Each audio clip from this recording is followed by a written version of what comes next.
pensamento fúnebre não é o suficiente para fazê-lo agir.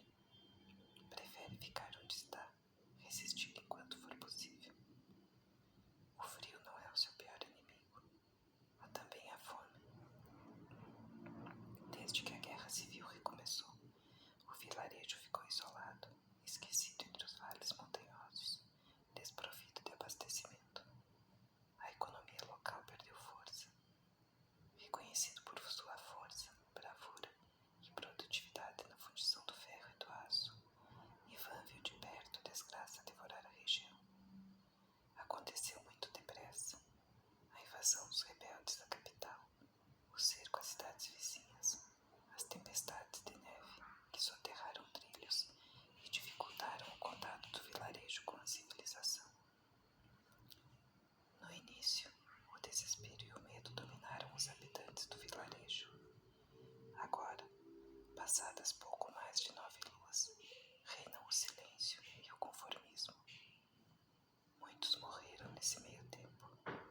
Os sobreviventes esperam trancados em suas casas, numa luta diária, agarrados à esperança de estarem vivos quando o pesadelo terminar. Na semana anterior, ele notou Vonda, da casa vizinha, sair com botinas e uma bolsa de pano nas costas. Identificou-a com facilidade, devido à mancha vermelha em seu rosto, que parece crescer a cada ano, e ela nem se dá mais ao trabalho de tentar esconder com maquiagem. Mulher feita, Vonda morava com Valha, a irmã mais velha. Não supunha que Vonda fosse chegar muito longe, mas curioso, abriu a porta para conversar com ela. Estou de partida, disse-lhe Vonda. Não quero morrer esquecida neste maldito vilarejo. Valha se recusa a ir comigo. Vou sozinha viver nas Américas e escrever meus livros.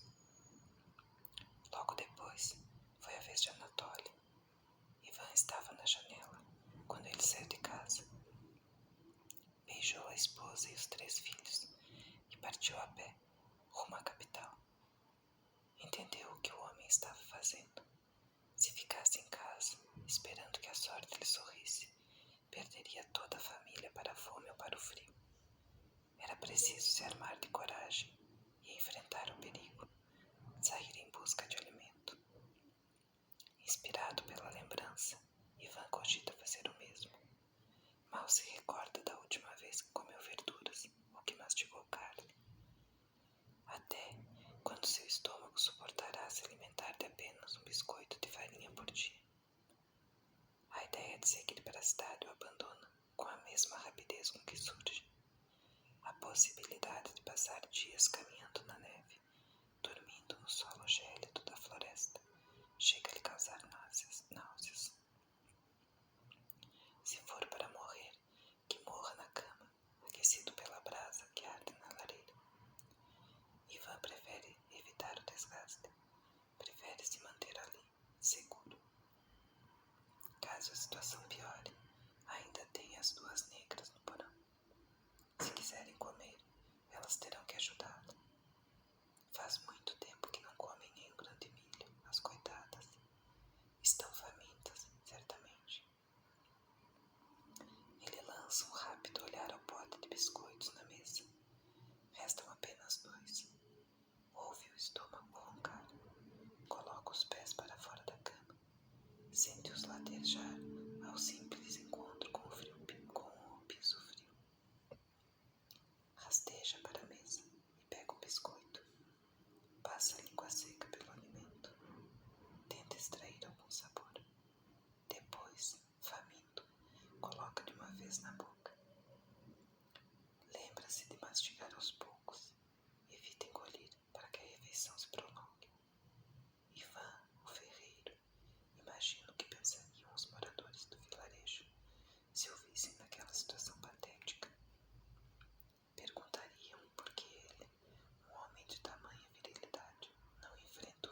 condição física robusta característica dos homens de força em comum e saúde farta. Esperavam que ele fosse um herói, um líder como seu pai, um exemplo de vigor e prosperidade naquele vilarejo esquecido pelo tempo. Ele não era nada disso. Nunca havia sido. Veio ao mundo com uma força negativa. Era assim que ele chamava a sensação de força negativa, algo inanimado e abstrato, que pesava em todos os seus pensamentos. Convivia com isso desde sempre. Uma apatia que o convidava a ficar na cama, uma repulsa dos serviços físicos prolongados e das jornadas cansativas. Nos primeiros anos, trabalhar na oficina do pai era um martírio, somente comparável às idas ao colégio e à obrigação de lavar a louça todas as noites após o jantar. Por outro lado, Ivan se acostumou com as regalias que os moradores do vilarejo lhe ofereciam. A mera aparência de homem superior rendia honrarias que ele recusava dispensar. Por isso, fingia. Por isso, por algum tempo, foi obrigado a ensinar para os outros, inclusive para o pai, que gostava do que fazia, que sentia orgulho de ser o melhor ferreiro da região, mantendo a tradição de 5 gerações. Com a morte do pai, Ivan encontrou a saída para se deleitar de vez na força negativa que sempre o consumira. Por alguns poucos trocados, comprou 2 negrinhas. O velho que lhe vendeu as escravas havia garantido que eram sadias e aptas para o trabalho pesado. Definitivamente não havia mentido. Depois de tantos anos, elas continuam vivas, enjauladas no mesmo porão, resistindo ao frio e à fome, enquanto muitos sucumbem. Nos primeiros dias, foi difícil ensinar as 2 meninas de pele preta e braços fracos a manusear as máquinas pesadas necessárias à fundição do ferro e do aço. Com o tempo, as 2 ganharam habilidades no manejo daquelas ferramentas e, graças às negras, ele passou a ser reconhecido como o ferreiro mais produtivo de todo o estado, realizando milagres de eficiência na oficina dos fundos, que mantinha de fachada. Perdido nesses pensamentos, Ivan sequer repara quando come o outro biscoito do pote. O instinto leva seus dedos compridos a charfundarem por mais comida, para então se dar conta do nada. O pote está vazio. Não tenho o que comer naquela noite. A vontade de mastigar uma carne saborosa toma seu estômago e ele saliva mais uma vez. Vira o pote, deixa os farelos caírem na boca, lambe no chão empoeirado os que lhe escaparam. Fatigado, vai para a cama. Antes de se deitar, pensa que deveria descer ao porão para verificar como as negras estão. Mas acha melhor não se cansar por besteira. Se não estiverem vivas, nada poderá fazer. Tem saudade da época em que chegaram as negras que ele havia encomendado. Era uma madrugada quente de primavera e o velho trazia 2 maletas compridas.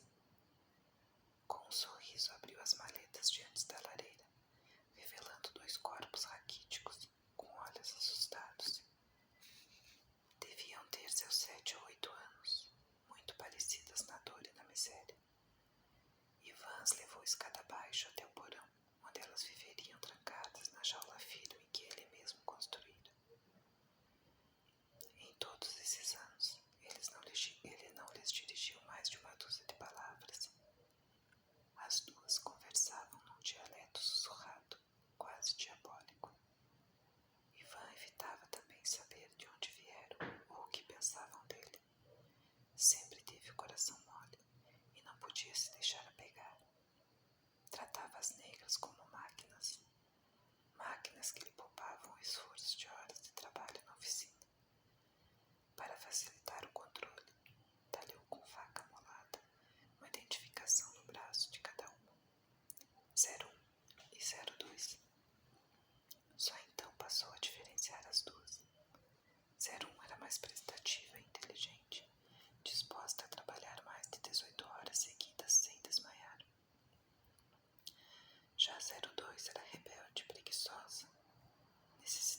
castigos periódicos para render as 12 horas mínimas de trabalho na fundição do ferro e do aço.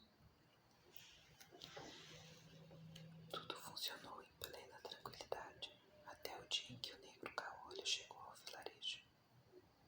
Ivan guarda recordações nítidas daquela manhã de inverno. Aguardava na estação ferroviária o trem para ir à cidade, quando o negro surgiu na floresta. Vinha descamisado, tinha apenas um olho, a boca repleta de sangue. Teria o forasteiro alguma relação com as duas negrinhas? Seriam parentes? Teve medo. Instigado pelos outros moradores, Ivan ajudou a encurralar o negro. Amordaçaram-no e o levaram amarrado ao coreto do vilarejo. Ivan buscou seu machado, pronto para degolar o animal. Aproveitou para conferir como estava 01 e 02. Elas tinham o mesmo couro escuro do negro caolho. Voltou repleto de força e coragem. Matá-lo era a melhor maneira de espantar a dúvida, de selar qualquer pretensão daquele monstro em relação às negrinhas que permitiam seu descanso diário. Cobriu a cabeça do negro com um saco de batatas, ergueu o machado pronto para execução. Gostou daquele momento. Era mesmo um homem viril, defensor dos interesses do vilarejo acima de tudo. Já descia o machado quando foi interrompido pela senhora Helga, a esposa do capitão Dmitri. A mulher chegou decidida, com ares de madame, alegando ser um absurdo cortar a cabeça do negro. Ele tentou dissuadi-la, mas não teve êxito. A senhora Helga era uma mulher influente, esposa do único oficial do vilarejo. Estava determinada a abrigar o negro em sua casa, e nada faria mudar de ideia. Não teve escolha. Com o negro caolho morando na casa da senhora Helga, Ivan precisou investigar quem era aquele homem tão parecido com suas negrinhas e o que queria ali, num vilarejo esquecido nas montanhas. Não demorou muito. Brigitte lhe fofocou que o negro se chamava Mobuto e que vinha da África. Mas Ivan só descobriu o que de fato lhe interessava em uma tarde de primavera, quando ele passava pela rua principal e ouviu a senhora Helga comentar. Perdeu a esposa em uma guerra e as filhas foram raptadas por um estrangeiro. Ele está em busca delas. De algum modo, as pistas o trouxeram ao vilarejo. Não é um monstro, mas um pai querendo salvar a vida das filhas. Não havia dúvidas. Aquele monstro era o pai das meninas que lhe serviam de braços. Como devolvê-las estava fora de cogitação. Decidiu que acompanharia de perto os passos do negro caolho e na primeira oportunidade se livraria dele de uma vez. Iria degolá-lo enquanto era tempo, mas a oportunidade nunca veio. Ficou desesperado ao saber que o negro havia fugido da casa da senhora Helga, cometendo um ato de barbárie, levando o pequeno Yuri consigo. No mesmo dia, Ivan foi à capital, comprou 2 armas. O negro estava solto e era perigoso. Cedo ou tarde, descobriria que suas filhas estavam ali mesmo, no vilarejo. Ivan tinha que estar preparado. Foram longos meses de espera, pontuados por noites mal dormidas e pesadelos surreais. Aconteceu numa madrugada silenciosa. Ivan foi acordado por um sono comum nos fundos da casa. Buscou o revólver na gaveta da cabeceira e fingiu dormir enquanto observava a silhueta se aproximar em silêncio. O invasor trazia uma faca rústica nas mãos, pronto para o ataque. Fique parado, monstro, ordenou Ivan, erguendo-se com o revólver em punho. Mobuto recuou. Largue a faca, monstro maldito. Vamos, larga a faca. Em movimentos lentos, Mobuto soltou a arma. Onde está o pequeno Yuri? O que você fez com o bebê da senhora Helga? Perguntou Ivan. Queria ganhar tempo. Aguardava por meses a visita do negro e quando o tinha ali, indefeso, não sabia muito bem como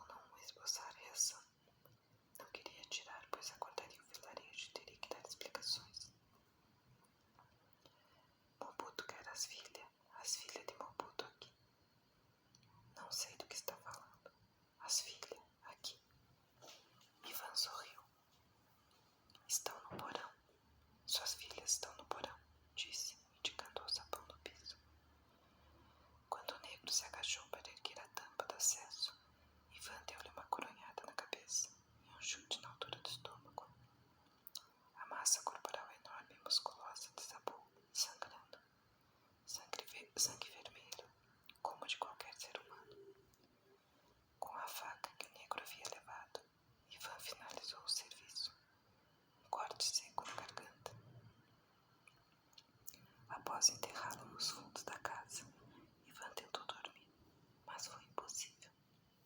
Terminou a noite no bar embebedando-se de vodka para afastar a imagem do negro degolado de sua mente. Naquela mesma madrugada, narrou aos amigos embriagados as sensações que teve com a chegada do negro no vilarejo. Tinha a pele escura, como se o fogo do inferno tivesse queimado por séculos e séculos. Os dentes eram tortos e estavam manchados de sangue, sangue de gente. As manzorras eram largas e ásperas, e quando encostei nelas, senti que também eram diferentes. Não era humano. Não era. Já se via no couro preto. Tinha apenas um olho. O outro era um buraco. Um escavado de pele flácida que ninguém conseguia encarar por muito tempo. Fico pensando nas atrocidades que ele cometeu para que lhe arrancassem um olho. Mas isso não interessa agora. Se eu soubesse, teria cortado a cabeça daquele demônio ali mesmo, na praça, na frente das crianças e dos velhos. Tinha certeza de que fizera a coisa certa. Matar o negro que havia devorado o pequeno Yuri era o que todos fariam no lugar dele. Como recordação, Ivan guardou a faca rústica com que o negro pretendia matá-lo. O ronco da barriga faz Ivan abandonar os pensamentos. Os 2 biscoitos não foram suficientes e ele percebe que não chegará vivo ao dia seguinte. Está cansado, com frio, faminto. Agita-se sob as camadas de lã, enquanto tenta arquitetar como se livrar daquela situação. Não lhe restam muitas opções. Pode bater nas casas vizinhas, mas duvida que alguém ofereça alimento de bom grado. Pode pedir ajuda às negras para caçar animais, mas não quer soltá-las da jaula. Subitamente tem uma ideia, irônica a princípio, nojenta também, mas sem dúvidas a única boa ideia que lhe resta. Pega a faca rústica e desce as escadas do porão. As negras dormem, os corpos magricelos tremem sob os trapos que ele lhes deu para que se cobrissem. Acorda as meninas com o tilintar da faca contra as grades da jaula. 02 abre os olhos sonolenta, tenta entender o que acontece. 01 se ergue assustada e solta um grito desumano. Ivan lança a faca para dentro da jaula. Preciso que uma de vocês se sacrifique. Corta um pedaço de carne. Das nádegas pode ser. Preciso me alimentar, diz. As negras o observam, sem entender, e ele repete. 01 pega a faca, hesitante. Olha para ele mais uma vez. Tem olhos profundos, doídos e muito escuros. Murmura uma frase ininteligível, como se rogasse uma maldição. Ivan fica aliviado que as negras não reconhecem a faca rústica que pertencia ao seu pai caolho. 01 se lança na direção de 02, puxando-a pelo cabelo. Ergue a faca e a crava no peito da irmã por diversas vezes, até que os gritos horrorizados de 02 cessam. 01 se afasta, ajoelha-se quieta no canto oposto da jaula. O rosto se mancha de sangue e choro. Impressionado, Ivan se aproxima do corpo ensanguentado de 02. Com alguma dificuldade, arrasta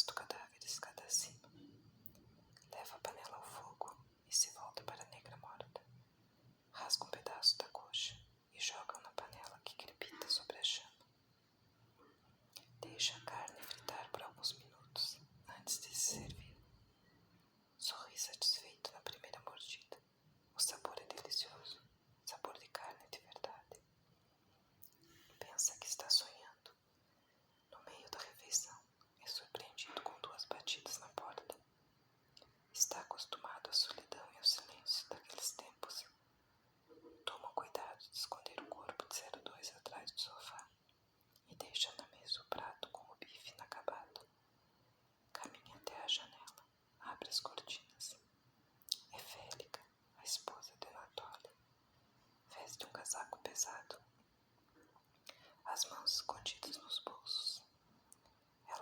Ela vê que ele a observa e acena. Tem o rosto corado, alegre, e parece ter engordado nessas